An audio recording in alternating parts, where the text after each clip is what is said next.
গ্রামের এক নিভৃত কোণে, যেখানে সবুজ ধানক্ষেত আর আঁকাবাঁকা মেঠোপথ মিশেছে দিগন্তে, সেখানেই ছোট্ট একটি মাটির ঘরে বাস করত এক পরিবার।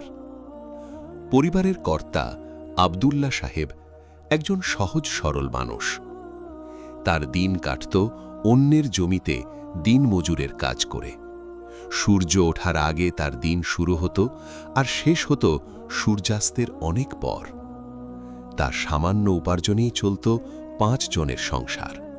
তিনি নিজে, তার স্ত্রী ফাতেমা, বড় ছেলে হাসান, ছোট মেয়ে আয়েশা আর অসুস্থ মা। আব্দুল্লাহ সাহেবের কপালে চিন্তার ভাঁজ লেগে থাকত। বয়স বাড়ছে, শরীরের শক্তি কমছে, কিন্তু সংসারের বোঝা যেন দিন দিন বেড়েই চলেছে। তার দিনমজুরের কাজও সবসময় পাওয়া যেত না। বর্ষার দিনে যখন মাঠঘাট ডুবে যেত, তখন আব্দুল্লাহ সাহেবের কাজও বন্ধ হয়ে যেত।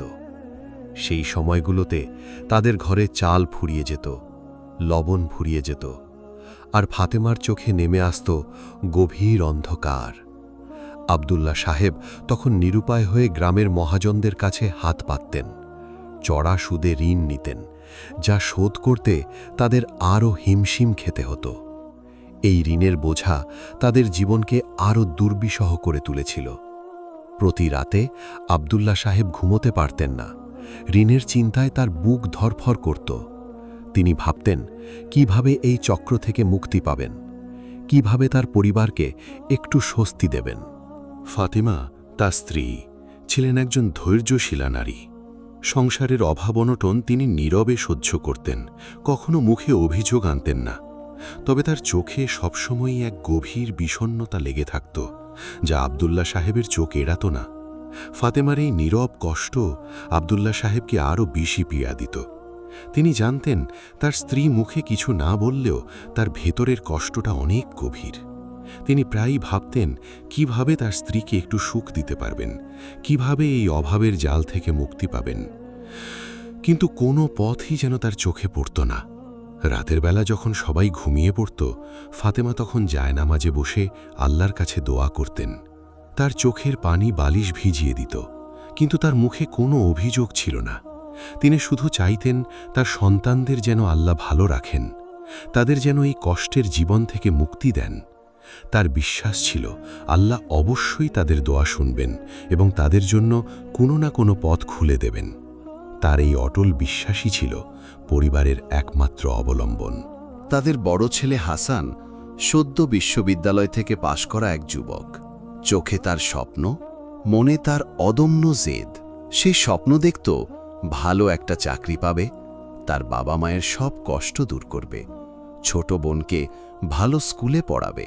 সে জানত তার বাবা মা তার পড়াশোনার জন্য কতটা ত্যাগ স্বীকার করেছেন, তাই সে চাইত তাদের সব স্বপ্ন পূরণ করতে। কিন্তু বাস্তবতা বড়ই কঠিন।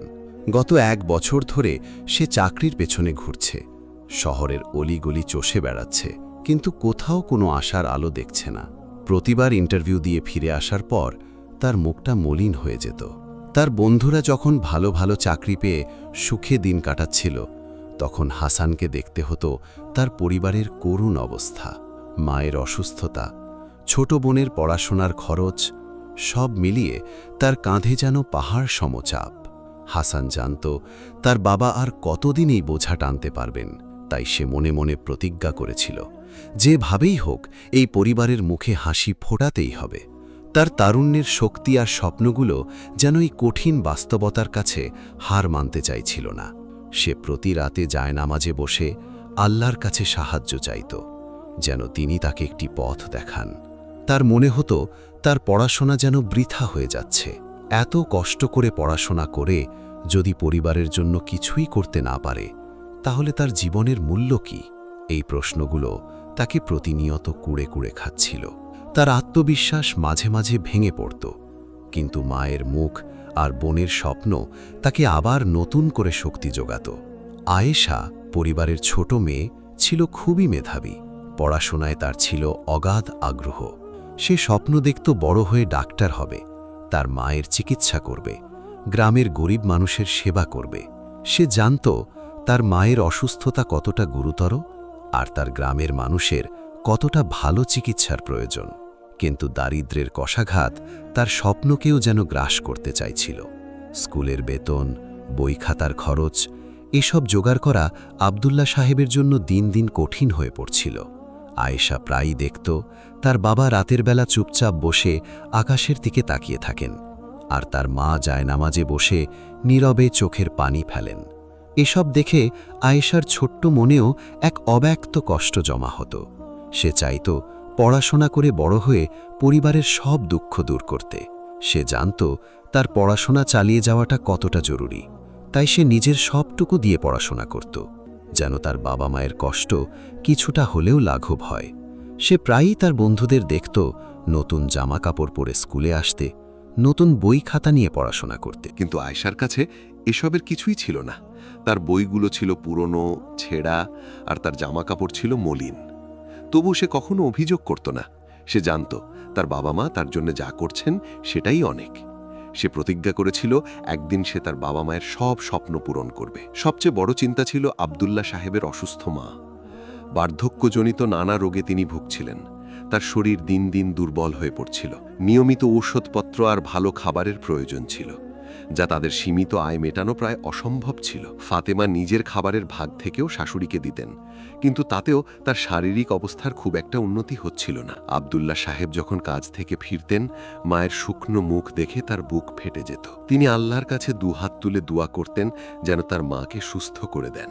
মায়ের কষ্ট দেখে তার মনটা সবসময়ই ভারাক্রান্ত থাকত। তিনি ভাবতেন তার মায়ের সেবা করার জন্য তার কাছে পর্যাপ্ত অর্থ নেই, এটা তার জন্য কতটা কষ্টের। রাতের বেলা যখন মা ব্যথায় ছটফট করতেন, আব্দুল্লাহ সাহেব তখন নিরুপায় হয়ে মায়ের পাশে বসে থাকতেন আর আল্লাহর কাছে প্রার্থনা করতেন। তার মনে হতো তিনি যেন একজন ব্যর্থ সন্তান। এই অনুভূতি তাকে ভেতর থেকে পুড়িয়ে মারত।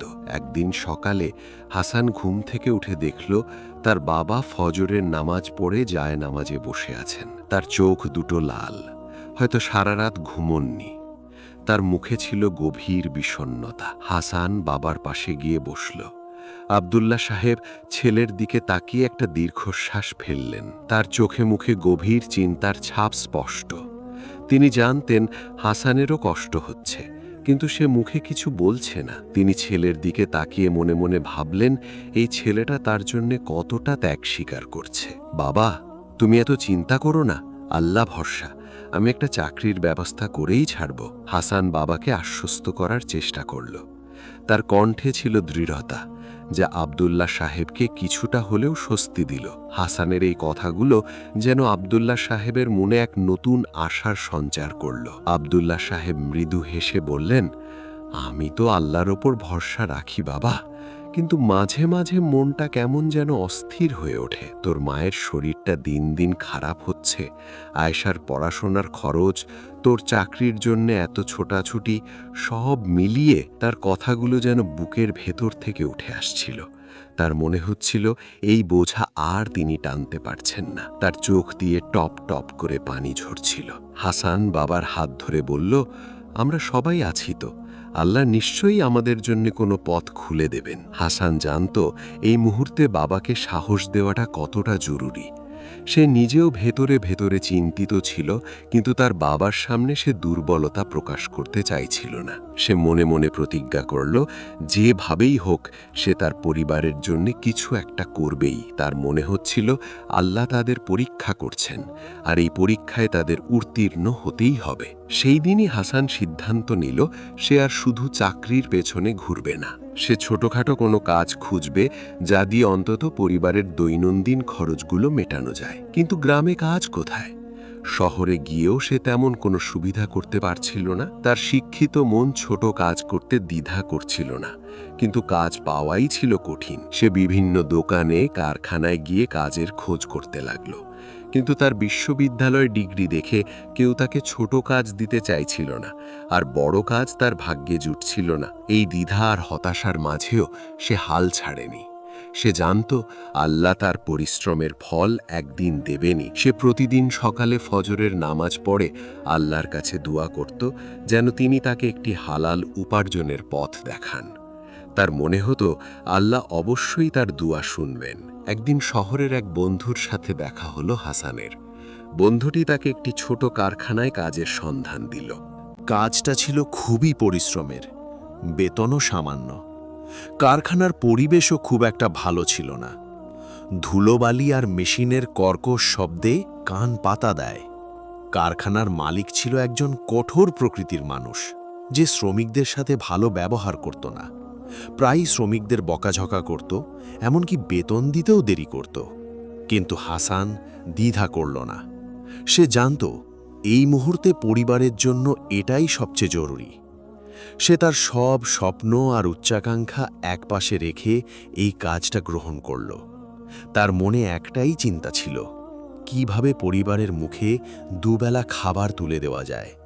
সে মনে মনে ভাবল, এই কাজটা হয়তো তার জন্য আল্লাহর পক্ষ থেকে একটি পরীক্ষা।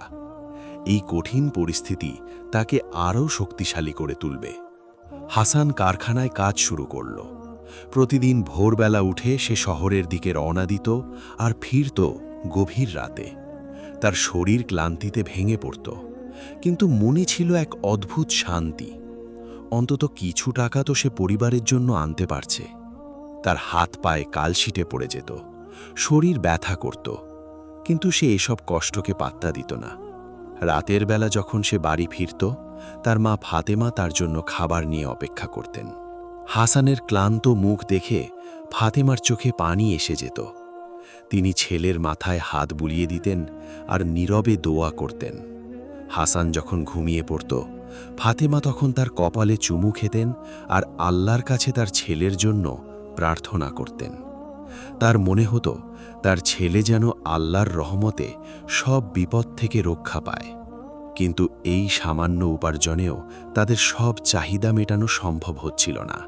ফাতেমার ওষুধের খরচ, আয়েশার স্কুলের বেতন, এসব মেটাতে গিয়ে প্রায়ই তাদের হিমশিম খেতে হতো। আব্দুল্লাহ সাহেবও দিনমজুরের কাজ চালিয়ে যাচ্ছিলেন, কিন্তু তার শরীর আর আগের মতো সায় দিচ্ছিল না। তার পিঠের ব্যথা, হাঁটুতে বাত, এসব তাকে দিন দিন কাবু করে ফেলছিল। তবুও তিনি কাজ ছাড়তে পারছিলেন না, কারণ তিনি জানতেন তার কাজ ছাড়া সংসার চলবে না। তার মনে হতো তিনি যেন তার পরিবারের জন্য যথেষ্ট করতে পারছেন না। এই অনুভূতি তাকে ভেতর থেকে কুড়ে কুড়ে খাচ্ছিল। সে আল্লাহর কাছে বারবার দোয়া করছিল, যেন তিনি তাদের একটি পথ দেখান। তার মনে হচ্ছিল যেন আল্লাহ তাদের ধৈর্যের পরীক্ষা নিচ্ছেন। পরের দিন সকালে হাসান তার বাবাকে বলল, বাবা, আমি শহরে গিয়ে আরও কিছু কাজ খুঁজব। এই কারখানার কাজ দিয়ে হচ্ছে না। তার কণ্ঠে ছিল এক নতুন দৃঢ়তা। সে জানত তাকে আরও বেশি পরিশ্রম করতে হবে। তার মনে হচ্ছিল সে যদি আরও বেশি পরিশ্রম করে, তাহলে হয়তো আল্লাহ তাদের প্রতি সদয় হবেন। আব্দুল্লাহ সাহেব চিন্তিত মুখে বললেন, কিন্তু বাবা, তোর শরীরটা তো ভেঙে যাচ্ছে, এভাবে আর কতদিন? তিনি ছেলের কষ্ট দেখতে পারছিলেন না। তার মনে হচ্ছিল তিনি যেন তার ছেলের ওপর অন্যায় করছেন। তার চোখ দিয়ে আবার পানি ঝরছিল। আল্লাহ আছেন বাবা, তিনি নিশ্চয়ই আমাদের সাহায্য করবেন, হাসান দৃঢ় কণ্ঠে বলল। তার এই কথাগুলো যেন আব্দুল্লাহ সাহেবের মনে কিছুটা হলেও সাহস জোগাল। হাসান মনে মনে ভাবল, আল্লাহ নিশ্চয়ই তাদের এই কঠিন পরিস্থিতি থেকে মুক্তি দেবেন। তার বিশ্বাস ছিল আল্লাহ কখনো তার বান্দাদের নিরাশ করেন না। হাসান শহরে গিয়ে আরও একটি কাজ খুঁজে পেল। একটি দোকানে সে পার্ট টাইম কাজ শুরু করল। এখন সে দিনে কারখানায় কাজ করে আর রাতে দোকানে। তার দিন রাত এক হয়ে গেল। তার শরীর যেন আর সায় দিচ্ছিল না। কিন্তু মায়ের অসুস্থতা আর বোনের পড়াশোনার কথা মনে পড়লে সে সব কষ্ট ভুলে যেত। সে প্রায়ই না খেয়ে কাজ করত, কারণ তার কাছে খাবার কেনার মতো পর্যাপ্ত টাকা থাকত না। তার বন্ধুরা তাকে দেখে চিন্তিত হতো, কিন্তু হাসান তাদের কাছে তার কষ্টের কথা বলতো না। সে চাইতো না তার বন্ধুরা তার জন্য কষ্ট পাক। সে শুধু চাইতো তার পরিবার যেন ভালো থাকে।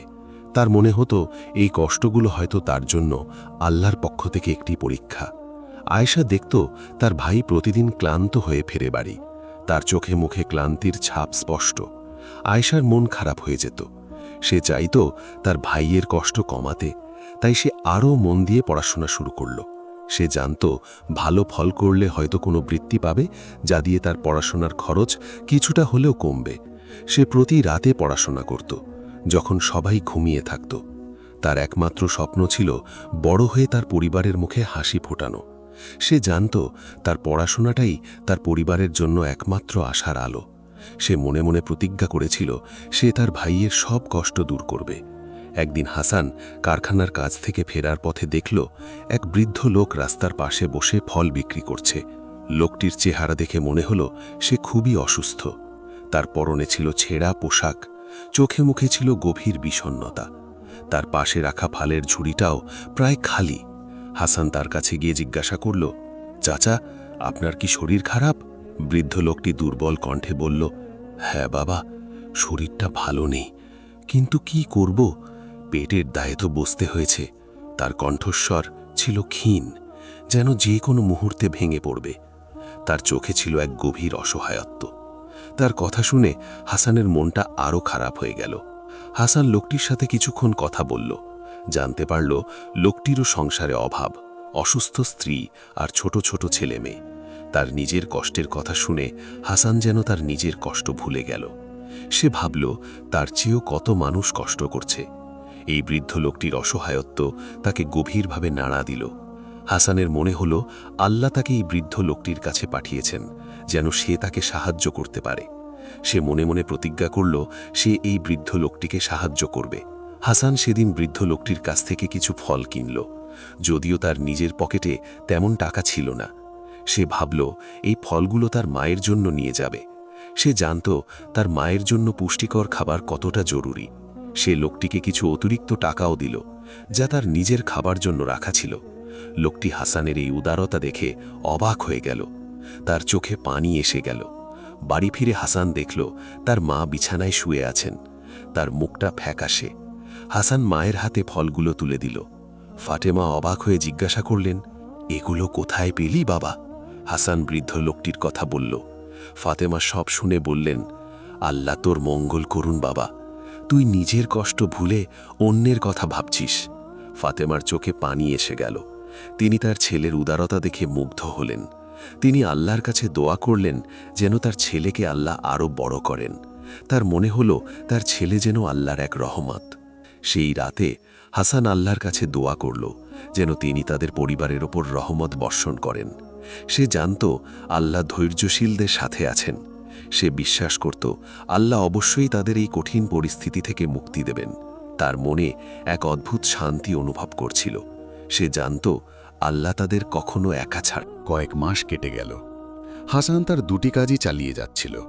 তার শরীর আরও দুর্বল হয়ে পড়ছিল, কিন্তু সে হাল ছাড়েনি। তার বাবাও দিনমজুরের কাজ চালিয়ে যাচ্ছিলেন। আয়েশা পড়াশোনায় আরও ভালো ফল করছিল। সে ক্লাসে প্রথম স্থান অধিকার করল। তার এই সাফল্য পরিবারে কিছুটা হলেও আনন্দ এনে দিল। স্কুলের শিক্ষকেরাও আয়েশার মেধা দেখে মুগ্ধ ছিলেন। তারা আয়েশার বাবা মাকে ডেকে তার উজ্জ্বল ভবিষ্যতের কথা বলতেন। তারা বলতেন আয়েশা একদিন অনেক বড় হবে। একদিন স্কুলের প্রধান শিক্ষক আয়েশার বাবাকে ডেকে পাঠালেন। আব্দুল্লাহ সাহেব চিন্তিত মনে স্কুলে গেলেন। তিনি ভাবছিলেন হয়তো আয়েশার কোনো সমস্যা হয়েছে। তার মনে ভয় ছিল হয়তো আয়েশার পড়াশোনা বন্ধ হয়ে যাবে। তার মনে হচ্ছিল হয়তো স্কুলের বেতন বাকি পড়েছে। তিনি আল্লাহর কাছে দোয়া করছিলেন যেন কোনো খারাপ খবর না হয়। প্রধান শিক্ষক আব্দুল্লাহ সাহেবকে দেখে বললেন, আয়েশা খুবই মেধাবী ছাত্রী। সে এবার বৃত্তি পেয়েছে। তার পড়াশোনার সব খরচ স্কুল বহন করবে। প্রধান শিক্ষকের কথাগুলো যেন আব্দুল্লাহ সাহেবের কানে মধুর সুরের মতো বাজল। তিনি যেন নিজের কানকে বিশ্বাস করতে পারছিলেন না। তার মনে হলো যেন আল্লাহ নিজেই তাদের সাহায্যে পাঠিয়েছেন। তার চোখ দিয়ে আনন্দাশ্রু ঝরছিল। আব্দুল্লাহ সাহেব যেন নিজের কানকে বিশ্বাস করতে পারছিলেন না। তার চোখে পানি এসে গেল। তিনি আল্লাহর শুকরিয়া আদায় করলেন। বাড়ি ফিরে তিনি ফাতেমা আর হাসানকে এই খবর দিলেন। সবাই খুব খুশি হল। আয়েশা আনন্দে কেঁদে ফেলল। তার স্বপ্ন পূরণের পথে যেন এক ধাপ এগিয়ে গেল। লোকটি ফাতেমার অপারেশনের সব খরচ বহন করল। অপারেশন সফল হল। ফাতেমা ধীরে ধীরে সুস্থ হয়ে উঠলেন। আব্দুল্লাহ সাহেব আর হাসান আল্লাহর কাছে অশেষ শুকরিয়া আদায় করল। তাদের মনে হল যেন তারা নতুন জীবন ফিরে পেয়েছে। ফাতেমা যখন চোখ খুললেন তখন তিনি তার পাশে আব্দুল্লাহ সাহেব, হাসান আর আয়েশাকে দেখতে পেলেন। তার চোখে ছিল এক অদ্ভুত শান্তি, তিনি আল্লাহর কাছে শুকরিয়া আদায় করলেন। ফাতেমা সুস্থ হয়ে বাড়ি ফিরলেন। তাদের পরিবারে আবার আনন্দের বন্যা বয়ে গেল। আয়েশা পড়াশোনায় আরও ভালো ফল করতে লাগল। হাসানও তার কাজ চালিয়ে যাচ্ছিল। তার মনে এখন আর কোনো হতাশা ছিল না। সে জানত আল্লাহ তাদের সাথে আছেন। তার মনে হচ্ছিল যেন আল্লাহ তাদের সব কষ্টের প্রতিদান দিয়েছেন। তার জীবন যেন এক নতুন অর্থ খুঁজে পেল। একদিন সেই ব্যবসায়ী লোকটি হাসানের সাথে দেখা করতে এলো। লোকটি হাসানকে বলল, আমি তোমার সততা আর পরিশ্রম দেখে মুগ্ধ হয়েছি। আমি তোমাকে আমার কোম্পানিতে একটি ভালো চাকরির প্রস্তাব দিতে চাই। লোকটি হাসানের হাতে একটি চাকরির প্রস্তাবপত্র তুলে দিল। প্রস্তাবটি ছিল একটি সম্মানজনক পদে, ভালো বেতনে। হাসান যেন নিজের কানকে বিশ্বাস করতে পারছিল না। তার মনে হচ্ছিল যেন সে স্বপ্ন দেখছে। হাসান যেন নিজের কানকে বিশ্বাস করতে পারছিল না। সে লোকটির প্রস্তাব সানন্দে গ্রহণ করল। হাসান তার স্বপ্ন পূরণ করতে পারল।